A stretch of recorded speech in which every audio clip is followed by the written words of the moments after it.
Welcome back to SB Vlog episode ketiga. Gak kerasa ya Tan, udah sampai episode 3 aja nih SB Vlog. Iya, kemarin-kemarin kita udah banyak liput nih tentang bisnis-bisnis anak SB. Iya, betul banget. Hari ini kita juga datang ke salah satu bisnis anak SB. Siapa nih, Kim? Nah, sekarang kita lagi ada di tempat Kak Subhan Desarto Putro. Nah, iya, itu merupakan salah satu alumni SBIPB Sarjana dari Angkatan 53, guys. Yes, bener banget. Sekarang ini kita lagi ada di Indo Exotic Pets 2.0. Bener banget. Yes. Jadi buat kalian lebih lanjut nih Sbers mau tahu tentang bisnisnya Kak Subhan ini, let's go ikutin kita lebih lanjut. Nah guys, sekarang kita udah di dalam Indo Exotic Pets 2.0. Ya, bener banget. Di sini tuh banyak banget nih teman-teman hewan-hewan peliharaan gitu ya. Iya, buat kalian yang mau tahu lebih lanjut, let's go.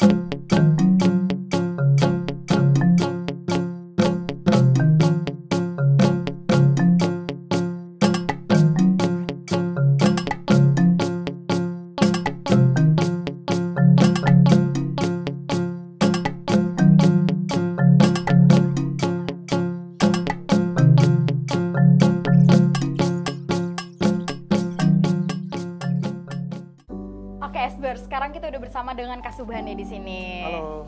Oke, jadi Kak Subhan ini adalah co-CEO dari CV Dunia Fauna Semesta. Iya, betul. Boleh dong Kak dijelasin nih tentang bisnis Kakak? Oke, jadi CV Dunia Fauna Semesta ini membawahi beberapa bisnis, guys. Jadi nggak cuman kelihatannya kayak kita tuh dari luar toko reptil atau toko hewan eksotis ya, tapi sebenarnya nggak.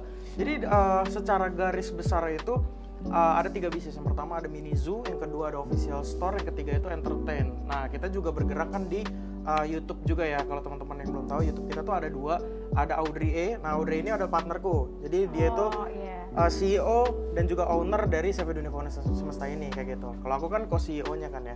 Jadi talent itu Audrey E dan Indo Exotic Pets untuk YouTube. Di TikTok juga kita juga ada 2,3 juta followers juga. Ada Audrey King of the Jungle, ada 2 account kayak gitu. Terus juga ada Indo Exotic Pets juga. Kita juga punya aktif di sana juga di TikTok juga. Itu untuk entertainnya. Nah terus ini mini zoo. Jadi mini zoo ini namanya Audrey King of the Jungle Mini Zoo gitu. Jadi tadi kalau dijelasin di awal Indo Exotic Pets 2.0 itu ada lagi. Itu Indo Exotic Pets itu gak jauh juga lokasinya dari sini dan itu memang official store yang menjual berbagai kebutuhan dari hewan eksotis. Jadi ada hewan eksotis itu sendiri dan juga ada perlengkapannya gitu. Nah terus dari kita juga punya farm atau exotic pets farm. Jadi kita punya penangkaran juga. Jadi nggak cuma kita menjual, tapi kita membudidayakan juga gitu. Jadi jadi semua lini di hewan eksotis atau di pet industri ini kita lagi garap sih sebenarnya sekarang. Keren banget, Keren banget ya, Esben. Sumpah ya. Itu aku mau nanya deh, kalau penangkaran itu sendiri di mana itu? Penangkarannya di daerah Peta Barat, cuman nggak terbuka untuk umum. Nah di penangkaran itu kita banyak sih yang kita ternakin, tapi khususnya hewan eksotis. Jadi ada reptiles itu macam-macam ya, ada ular, terus juga kadal-kadalan, terus varanus itu sejenis kayak biawak kalau bahasa ini. Padahal bahasa kerennya itu Asian Water Monitor dan itu di luar negeri sangat mahal. Di Indonesia kan berkeliaran di mana-mana ya. Iya. Tapi kalau kita jual di US kayak gitu, itu satu biawak itu yang biasa kita temu di kali itu yang kecil-kecil itu harganya 4 juta. Wow. Nah kalau di kepul di sini itu harganya cuma 10.000 guys. Nah jadi kebayang kan kalau kita main ekspor kayak gitu. Makanya benar-benar kayak di pet industry ini chance-nya tuh besar banget kan. Karena orang datang ke sini itu untuk spend money ya kan. Gitu. Jadi orang tuh kenapa sih suka hewan nih, pengen ngeluarin buang-buang duit gitu. Nah banyak orang ngebuangin duit sementara yang nangkepin duit mereka tuh nggak banyak gitu. Nah gitu. Aku sendiri ngambil chance di situ. Jadi pengambil ya uang mereka yang mau di spend terus nih buat kebutuhan hewan. Nah, di penangkaran tadi balik lagi juga ada mamalia yang kita tangkarkan itu sekarang sih yang tidak dilindungi ya. Nanti akan ada yang dilindungi juga. Sekarang tuh kita yang udah berhasil sih mikropik. Gitu, mikropik tuh babi tapi dia kecil. Kan kalau babi potong bisa segini nih, gede banget kan. Hampir segede motor ya kan. Nah, kalau mikropik itu kecil ya, segini doang gitu. Segede kayak anjing corgi lah. Di sini ada nggak? Di sini ada 2. Oke, gitu. nanti kita lihat ya. Ya, kecil-kecil itu mikropik. Gitu. Nah, itu mikropik sih yang udah berhasil beberapa kali kita tangkarkan. Memang lucu sih, banyak banget yang minat mikropik karena kan memang bentuknya babi cuman kecil gitu. Iya, lucu banget. Iya, sih, jadi nggak bisa segede babi potong gitu kan. Babi potong kan bentuknya serem gitu kan. Mancung terus kupingnya turun ke bawah. Kalau mikropik tuh kuping kecil dipesek ya gitu. Gitu ya, itu di penangkaran kita sih kita menangkarkan hewan-hewan eksotis juga ya. Ya nantinya untuk keperluan kita tangkarkan lagi atau kita jual gitu. Keren banget ya dari Kasuban ya. Selain kakak ngeliat chance atau peluang tadi tuh, sebenarnya kakak ini hobi nggak sih kak di dunia perhewanan ini? Berangkat itu dari hobi tentunya. Karena waktu pas di hobi itu kan tadi yang aku udah bilang ya, spend money terus kan, supaya kayak beliin, kan kita beli hewan itu nggak beli hewannya doang loh. Kalau kita ingat-ingat kita butuh pet supplies ya kan, ada water dish, feeding dish, terus pakannya, nutrisinya. Jadi kayak diferensiasi produk itu kan ya, kalau di SB itu bahasa gitu, diferensiasi itu bakal banyak gitu kebutuhannya, belum substrat alasnya gitu. Jadi awal dari hobi cuma ngelihat kok spend money terus ya, akhirnya kayak gimana caranya pengennya tadinya awalnya hobinya jadi gratis gitu, jadi hobi gratis, jadi hewan ini harus bisa menghasilkan uang lagi gitu. Nah selain ditangkarkan kan kalau kita jual beli kan kita keluar modal kan, nah berarti ditangkarkan gitu dan juga dibuat konten. Kebetulan waktu itu aku juga lagi suka banget nge-TikTok juga kan, jadi dari konten itu akhirnya kita bisa dapat uang juga kan, karena dapat sponsor lah gitu, makanan, pakan hewan dan lain-lain gitu ya. Jadi awalnya dari hobi, terus ketemu partner, jadi hobi terus jalanin sendiri ya kan, kembangin sendiri, dan pas titik growth-nya itu ketemu partner itu Ko Audrey itu gitu. Nah ketemu sama Ko Audrey terus ngembanginnya jadi bareng-bareng gitu, jadi semakin besar aja seperti itu. Keren banget. Jiwa SB-nya dibawa banget ya kak? Iya ya, karena kalau hobi doang kan ya uang kita habis terus gitu. Iya, iya, benar. Sementara kita ada chance atau peluang, kita dapat cuan banyak gitu dari pet industri ini. Bisnis banget. Nah Kasuban, kita tuh para SBers nih nanya banget sebenarnya sama Kasuban tentang perbisnisan Kasuban. Oke. Oke, mungkin kita nanya nih beberapa pertanyaan dari SBers. Menurut kakak, tren dari hewan peliharaan di Indonesia saat ini bagaimana kalau di daerah-daerah selain Jabodetabek? Oke, ini based on experience ya. Jadi sebenarnya di dunia pet industri ini, hewan peliharaan ya, itu semakin berjalan tahun itu semakin growth, dan titik tertingginya itu justru kemarin pas COVID. Nah karena kenapa pas COVID itu benar-benar naik berkali-kali lipat potensinya, dan akhirnya berpengaruh banget sekarang market makin besar. Karena waktu itu tuh uang itu orang mau spend uang bingung mau kemana ya kan, uangnya itu karena COVID kan semua ditutup gitu, akhirnya orang membawa kebahagiaan itu di rumah. Nah pas di saat itu orang kan mulai tuh cari tahu, pengen punya aquascape lah, terus pengen punya hewan peliharaan dengan setup kandang yang kayak gini lah kayak gitu. Nah sehingga di situ trennya itu semakin naik gitu. Akhirnya ya terus naik. Akhirnya kan orang dari satu punya kepengen yang lainnya, kepengen karena tuh pengaruh banget waktu itu, naik tuh berkali-kali lipat ya, kalau nggak salah 6 kali lipat daripada biasa pas COVID gitu. Jadi iya, karena benar-benar kayak orang juga, itu juga aneh juga kenapa orang jadi pengen pelihara kura-kura gitu, dan harganya waktu itu meroket banget. Jadi kayak misalnya ada salah satu jenis kura-kura darat itu sulcata, itu biasanya kecil itu 600.000 sampai 700.000, pas COVID itu 1,5 juta harganya. Wow. Gitu. Karena orang tuh pada naiknya gini banget ya. Jadi pengen punya, dan akhirnya sampai sekarang orang jadi makin tahu, karena kan awalnya orang pada beli kan, terus teman-temannya nanya, lu apa sih story lu di rumah kayak gitu. Akhirnya jadi terus berkembang. Jadi ada keinginan dari yang lain. Terus kalau di daerah-daerah, nah ini juga menariknya di dunia pet industrinya, justru di orang-orang yang di pedalaman Bogor, pedalaman, pokoknya di daerah pedalaman itu justru sultan yang peliharaannya makin aneh-aneh gitu, kayak serval, karakal, kayak gitu. Terus bahkan ada yang punya private zoo, bukan mini zoo lagi, private zoo. Gitu. Itu dia punya harimau, singa kayak gitu. Karena memang ya orang kan pengen masuk ke dunia ini pengen ngabisin duit gitu kan. Dan semakin aneh hewannya semakin dibeli. Karena orang tuh berebutan loh. Misalnya kayak ini cuma 3 loh di Indonesia kayak gitu. Ya udah, kayak red panda misalnya gitu. Ini cuma ada 3 loh di Indonesia. Ya udah orang beli gitu. Itu terlalu ekstrim lah. Misalnya kayak serval yang banyak kayak ini mirip banget sama macan tutul tapi lu bisa pelihara di rumah tanpa harus punya izin LK gitu ya. Ya udah akhirnya orang kan jadi pengen kan, harganya cuma 100 jutaan doang dan itu limited, bisa masuk sekali, misalnya setahun cuma kayak 12 ekor. Ya udah orang berebutan gitu, artis-artis. Makanya kalau lihat Instagramnya Okin ya kan itu kan ya kan hewan semua kan kayak gitu. Dan itu kan hewan yang di Okin itu dari teman-teman kita juga, bahkan ada yang dari jaringan kita juga gitu. Hewannya pernah di kita terus dibeli sama orang lain, baru dibeli sama yang punya link ke Okin kayak gitu. Jadi muter ya jadi sistem muter ya. Iya, kan banget loh Kasuban ini. Ya. Mungkin ini ada pertanyaan lainnya dari Esber lainnya. Langsung kita kepoin aja. Kelebihan SB di mata Kasuban. Oke, kelebihan SB ya menurut sudut pandang aku yang pertama itu dari solidaritas terutama tim di SB itu sendiri ya, baik dosen, lalu kemudian rekan-rekannya. Jadi kekeluargaannya itu IPB kan terkenal banget erat ya. Jadi ujung-ujungnya kita tuh bisnis walaupun bukan direct langsung sama anak IPB gitu, tapi atau anak SB, tapi kita tuh saling mengaitkan dan saling menguatkan satu sama yang lain gitu. Jadi yang aku rasa ya selama menjadi keluarga SB IPB itu adalah kedekatan dan kekeluargaannya gitu.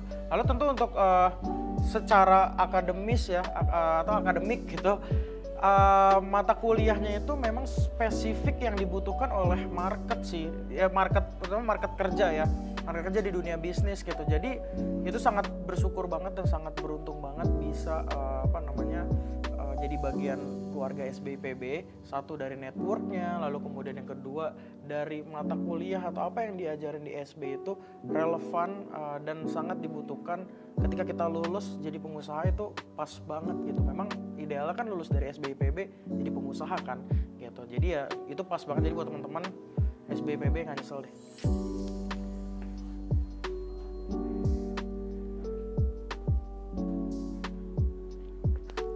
Oke, next question. Kasuban pernah nggak ikut organisasi di SB? Boleh ceritain dong pengalaman organisasinya gimana? Oke, selama di SB itu aku jadi ketua PR dulu di ABES, ya kan, ikut Himpro gitu. Jadi ketua PR yang pertama. Jadi ABES angkatan pertama tuh angkatan aku. Jadi waktu itu jadi ketua PR, experience-nya ya tentu seru banget. Di ABES kan banyak banget program-programnya tuh. ABES waktu itu PR itu membawahi juga kayak pop-up market ya, namanya sekarang mungkin udah ganti gitu kan.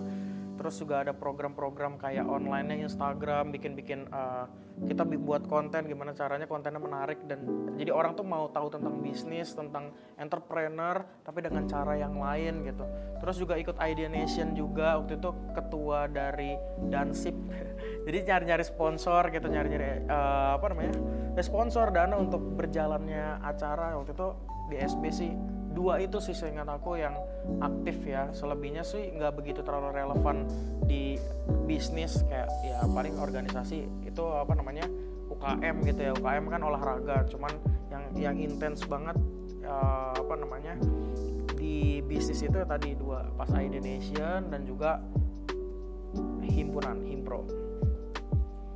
Nah untuk mata kuliah yang ada di SB itu yang benar-benar kepake banget itu yang di semester 7 kayak negara dan bisnis ya kan, tentang legal dan illegal, terus kayak administratif di kenegaraan gitu. Kita punya bisnis ya tadi harus legal juga guys, walaupun cuman mungkin orang bilang kayak cuman toko reptil gitu, ngapain sampai CV segala. Nah itu penting banget itu kita punya perusahaan yang legal gitu. Itu benar-benar kepake banget sih NDB. Terus PPP ya, mata kuliah pengembangan produk ya kan, kayak kita juga buat produk yang dibutuhkan market gitu. Khususnya kalau hewan-hewan eksotis ini kan jarang banget yang provide ya, kayak grooming gitu, grooming binturong gitu misalnya, atau grooming mikropik gitu kan di pet shop biasanya nggak nerima. Nah kita juga menyediakan jasa-jasa itu kayak pet hotel untuk burung merak gitu kan. Biasa pet hotel ya untuk anjing, kucing gitu yang biasa-biasa aja kan. Itu kita juga di situ kepake banget. Terus pengembangan bisnis ya PPB itu ya, itu juga sama.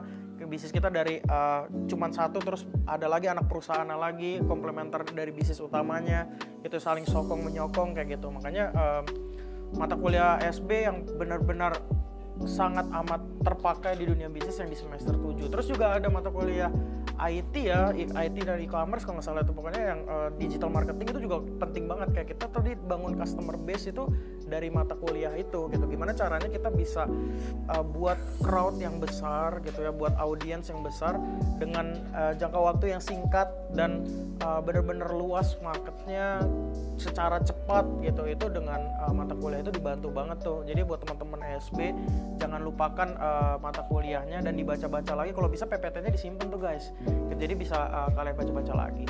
Itu tugas-tugasnya juga kalian bisa buka-buka lagi kan kalau kalian mau bangun bisnis, itu kepake banget. Oke, Sbers, nggak kerasa nih kita sekarang udah ada di penghujung. Tadi udah muter-muter segala macam, udah dijawab semua sama Kak Subhan. Dan ini ada last question. Ya, teman-teman. Ini ada last question nih Kak, buat dari teman-teman di rumah. Ada nggak sih kata atau pesan motivasi dari Kak Subhan buat teman-teman yang lagi kuliah di SB ataupun yang baru mau kuliah di SB nih? Oke, based on my experience ya. Jadi buat teman-teman yang mau memulai bisnis itu, ketika gagal jangan berhenti. Karena siapa tahu jalanin bisnis lagi gagal lagi gitu. Jadi bukan mikirnya jangan berhasil, gue di next bakal berhasil. Siapa tahu gagal lagi, makanya kan nyoba lebih effort lagi ya kan. Karena sejujurnya waktu pas aku pribadi di SB ya, itu gagal bisnis itu kayaknya ada 6 kali gitu selama masa kuliah. Jadi gagal bangkit lagi, gagal coba lagi gitu. Dulu waktu di SB itu bisnis yang effort gitu terbesar yang pernah aku bangun itu adalah belanjabareng.id. Itu dulu marketplace B2B yang sempat juara juga di mana-mana gitu kan. Itu dulu bareng sama Azman gitu. Jadi untuk teman-teman sekali lagi kalau gagal itu jangan stop di situ. Memang pahit banget, memang rasanya nggak enak banget. Terus ketemu temen jadi mungkin ada sebagian orang yang kayak malu, gagal lagi ya kan. Terus jadi bahan leluconan, jadi bercandaan teman-teman, lu gagal gitu kan. Tapi diketawain aja, nikmatin aja prosesnya, karena kita nggak tahu gagal yang keberapa itu jadi gagal yang terakhir gitu loh. Itu kalau dari aku sih kayak gitu. Jadi tetap effort terus, coba lagi, evaluasi terutama jangan sampai jeblos di lubang yang sama. Misalnya kalau gagal yang pertama itu karena finance, berarti gagal yang kedua. Udah tahu nih masalah di finance, berarti jangan sampai gagal di finance lagi kayak gitu. Terus yang kedua adalah untuk pesan yang dulu juga dapat pesan dari dosen SB, salah satu dosen SB, kalau partner itu penting. Itu jadi jangan jadi CEO yang tanda kutip chief everything officer gitu. Jadi kita tuh handle semuanya sendiri. Itu bener-bener berat banget.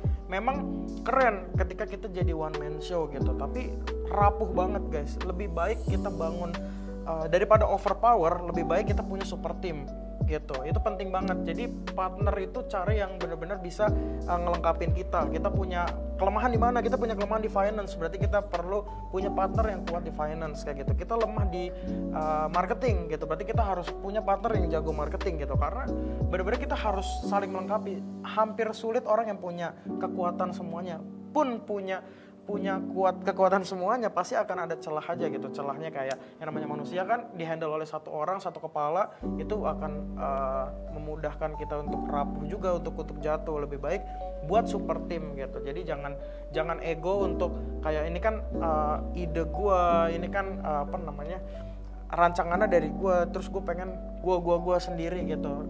Ya itu mungkin orang lain pun akan tahu gitu ketika bisnis kita growth, kita berhasil, man behind the gun itu siapa gitu. Jadi nggak perlu di expose gitu, kayak ini ide gue gitu. Lebih baik bisnisnya growth, bisnisnya berkembang, terus akhirnya sukses gitu, terus hidup sejahtera dibandingkan dengan kemakan gengsi dan akhirnya jatuh gitu. Itu pengalaman sebelumnya gitu deh.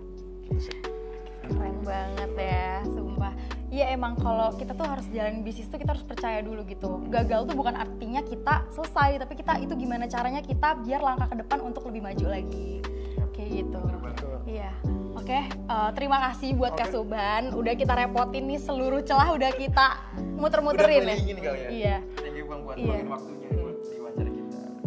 Hakim katanya mau beli hewan ya? Hakim mau beli di sini ya? Apa? Iya. Katanya, oh iya di sini ada anaconda satu-satunya di Indonesia yang di sini. Iya. satu-satu di Indonesia anak hybrid. Keren banget Kak Suban. Kita closing aja kali ya. Iya. Oke, mungkin guys cukup sekian nih SB Vlog dari kita episode ketiga ini. Iya. Kita pamit undur diri. Saya Nur Hagim Siswanto Dan saya Tania Usama berserta dengan alumni SBIPB 53 Kak Suban. dan See you di lain kesempatan everyone. Bye bye.